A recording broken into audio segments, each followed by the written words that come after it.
Assalamualaikum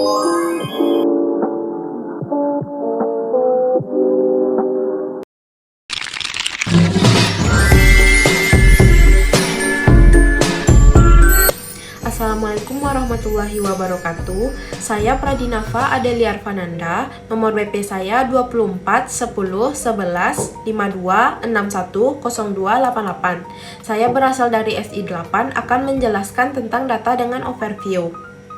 Apa itu data dan berapa contoh data? Nah, kali ini saya akan menjelaskan terlebih dahulu tentang data.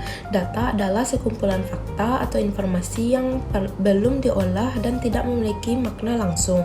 Data bisa berupa angka, teks, gambar, atau bahkan suara yang dapat dikumpulkan dan digunakan untuk berbagai keperluan. Secara sederhana, data adalah bahan mentah yang perlu diproses agar dapat menghasilkan informasi yang berguna. Contoh data bisa sangat beragam, seperti jumlah penjualan produk, suhu udara, atau nama pelanggan. Dalam konteks bisnis, data penjualan yang menunjukkan jumlah barang yang terjual dalam periode tertentu adalah contoh data kuantitatif. Sementara itu, informasi seperti nama pelanggan atau kategori produk merupakan data kualitatif yang bersifat deskriptif dan tidak dapat diukur dengan angka.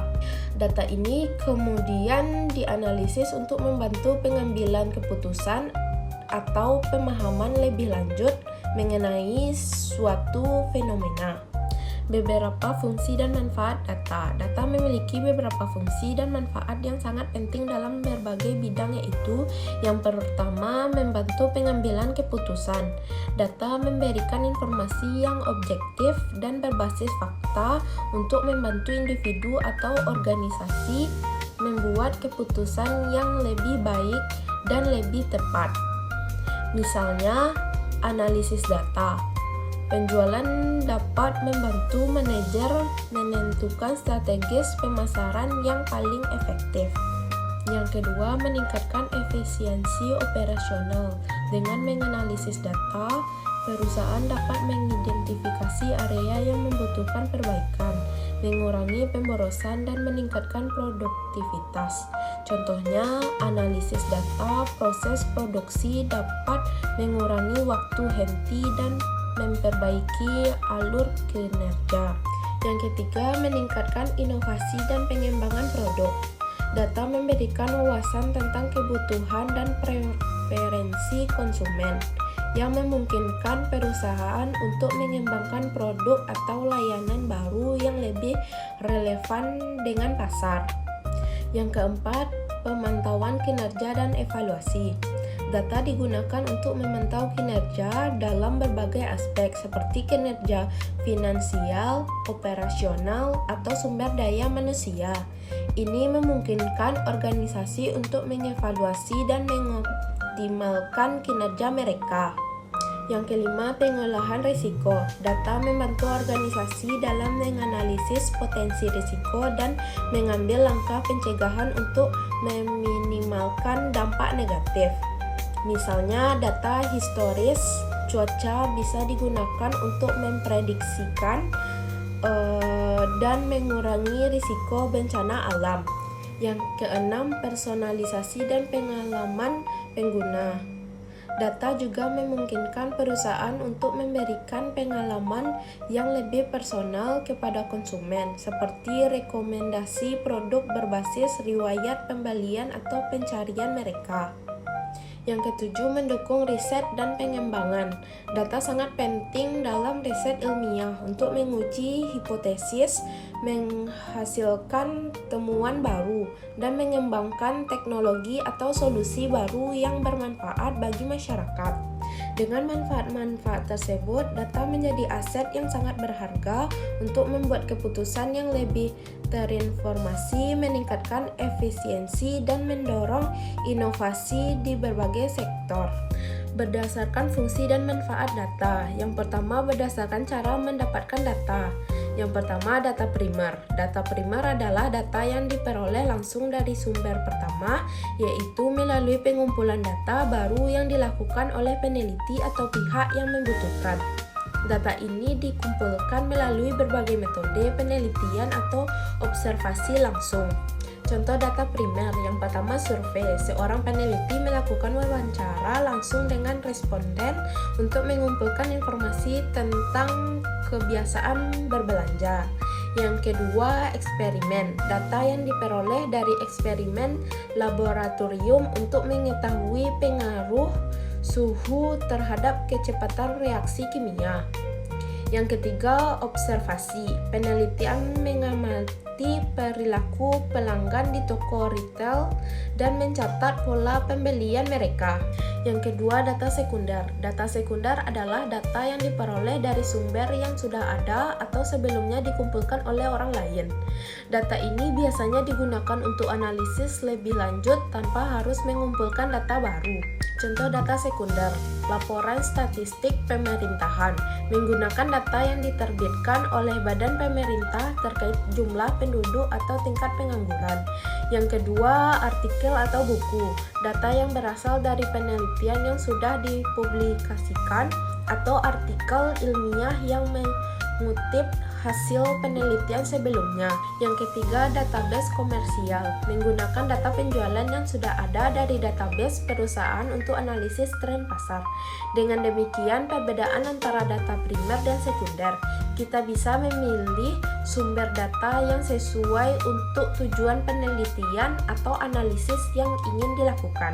Berdasarkan sumber, yang pertama ada data internal. Data internal adalah data yang berasal dari dalam organisasi atau perusahaan itu sendiri. Data ini dikumpulkan, disimpan, dan dikelola oleh organisasi tersebut untuk keperluan operasional, analisis, atau pengambilan keputusan internal. Contoh data internal, yang pertama data penjualan, rekaman data transaksi penjualan yang dilakukan oleh perusahaan dalam periode tertentu. Yang kedua, data keuangan, laporan keuangan yang mencakup neraca, laporan laba, rugi, dan arus kas dari kegiatan operasional perusahaan. Yang ketiga, data sumber daya manusia, informasi tentang karyawan seperti gaji, absen, dan performa kerja yang tercatat dalam sistem HRD, sumber daya manusia. Yang keempat, data inventaris, data barang atau produk yang tersedia di gudang atau toko, termasuk jumlah stok dan pergerakannya. Yang kedua, data eksternal. Data eksternal adalah data yang berasal dari luar organisasi atau perusahaan. Data ini diperoleh dari sumber-sumber yang berada di luar kendali organisasi dan sering digunakan untuk analisis pasar, benchmarking, atau untuk perbandingan dengan data internal. Contoh data eksternal, yang pertama, laporan pasar, data yang berasal dari riset pasar yang dilakukan oleh lembaga riset pihak ketiga seperti Nielsen dan Kantar. Yang kedua, data pemerintahan, statistik, dan laporan yang diterbitkan oleh lembaga pemerintah seperti data demografi, ekonomi, atau kesehatan yang diakses oleh publik. Yang ketiga, data dari media sosial, data tentang tren atau perilaku pengguna yang diperoleh melalui platform media sosial seperti Twitter, Facebook, ataupun Instagram. Yang keempat, data industri, laporan atau studi industri yang diterbitkan oleh organisasi atau lembaga eksternal yang memberikan wawasan tentang perkembangan dan tren dalam suatu industri tertentu. Data internal memberikan wawasan yang lebih mendalam tentang operasional organisasi, sementara data eksternal sering digunakan untuk memahami pasar, pesaing, dan faktor-faktor luar yang mempengaruhi perusahaan. Berdasarkan waktu pengambilan, yang pertama data cross-section. Data cross-section adalah data yang dikumpulkan pada satu titik waktu tertentu, biasanya untuk menganalisis perbedaan antara objek atau individu pada waktu tersebut. Data ini memberikan gambaran tentang suatu keadaan atau fenomena pada waktu tertentu tanpa melibatkan perusahaan seiring waktu. Contoh data cross-section. Yang pertama, survei pendapatan. Data yang dikumpulkan mengenai pendapatan individu atau rumah tangga pada tahun tertentu untuk menganalisis distribusi pendapatan di suatu wilayah. Yang kedua, survei kesehatan. Data tentang status kesehatan masyarakat pada satu waktu tertentu, seperti prevalensi penyakit di suatu daerah pada tahun tertentu. Yang ketiga, data pengguna aplikasi. Informasi mengenai jumlah pengguna aplikasi di satu waktu tertentu. Misalnya, jumlah pengguna aktif aplikasi di bulan Januari 2025. Yang kedua, data time series. Data time series adalah data yang dikumpulkan secara berurutan dalam periode waktu tertentu, biasanya untuk menganalisis tren, pola musiman, atau perubahan suatu fenomena sepanjang waktu. Data ini menunjukkan bagaimana suatu variabel berubah dari waktu ke waktu. Contoh data time series. Yang pertama, data penjualan bulanan. Rekaman penjualan bulanan suatu produk atau perusahaan dalam beberapa tahun terakhir yang digunakan untuk melihat tren penjualan. Yang kedua, data suhu harian. Catatan suhu rata-rata harian di suatu kota selama 1 tahun yang digunakan untuk analisis iklim atau cuaca. Yang ketiga, indeks harga saham. Pergerakan harga saham suatu perusahaan atau indeks saham tertentu yang dicatat setiap hari atau minggu untuk menganalisis fluktuasi pasar saham sepanjang waktu. Dengan demikian, data cross-section memberikan gambaran situasi pada satu waktu tertentu, sementara data time series memberikan gambaran perubahan suatu variabel dari waktu ke waktu. Berdasarkan sifat, yang pertama, data kuantitatif. Data kuantitatif adalah data yang berbentuk angka dan dapat diukur untuk dihitung. Data ini menggambarkan suatu variabel dalam bentuk kuantitas atau jumlah yang bisa dihitung atau diukur secara objektif. Data kuantitatif dapat digunakan untuk melakukan perhitungan statistik, analisis matematis, dan pengukuran yang lebih lanjut. Contoh data kuantitatif. Yang pertama, jumlah penjualan. Total penjualan produk suatu perusahaan dalam jumlah unit ataupun nilai uang. Misalnya 500 unit atau 10 juta. Yang kedua, tinggi badan. Ukuran tinggi badan seseorang dalam sentimeter, misalnya 170 cm. Yang ketiga, pendapatan bulanan. Pendapatan yang diterima seseorang setiap bulan dalam bentuk angka, misalnya 5 juta. Yang keempat, usia. Usia seseorang dalam tahunan, misalnya 25 tahun. Data kuantitatif terbagi menjadi 2 jenis. Yang pertama, data diskrit. Data yang hanya dapat berupa angka-angka tertentu dan tidak memiliki nilai pecahan. Misalnya jumlah anak dalam keluarga, jumlah mobil di parkiran. Yang kedua, data kontinu. Data yang dapat memiliki nilai pecahan atau desimal, misalnya tinggi badan, berat badan. Yang kedua, data kualitatif. Data kualitatif adalah data yang tidak terbentuk angka, melainkan berupa deskripsi atau kategori yang menggambarkan sifat atau karakteristik suatu objek.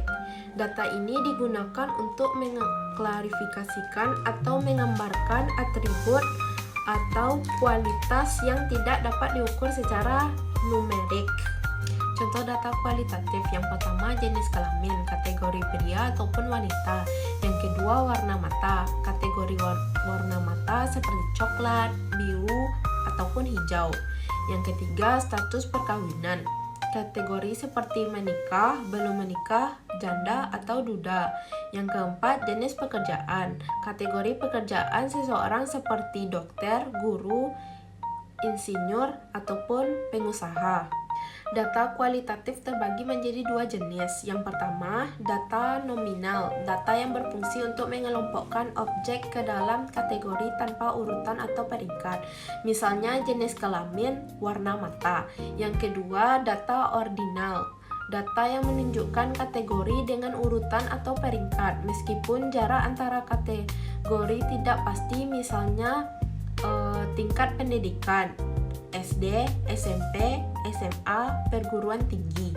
Yang kedua, data ordinal, data yang menunjukkan kategori dengan urutan atau peringkat, meskipun jarak antara kategori tidak pasti, misalnya tingkat pendidikan SD, SMP, SMA, perguruan tinggi. Dengan demikian, data kuantitatif berhubungan dengan angka dan dapat dihitung atau diukur, sementara data kualitatif berhubungan dengan sifat atau kategori yang menggambarkan karakteristik suatu objek. Nah, sekian penjelasan presentasi saya. Assalamualaikum warahmatullahi wabarakatuh.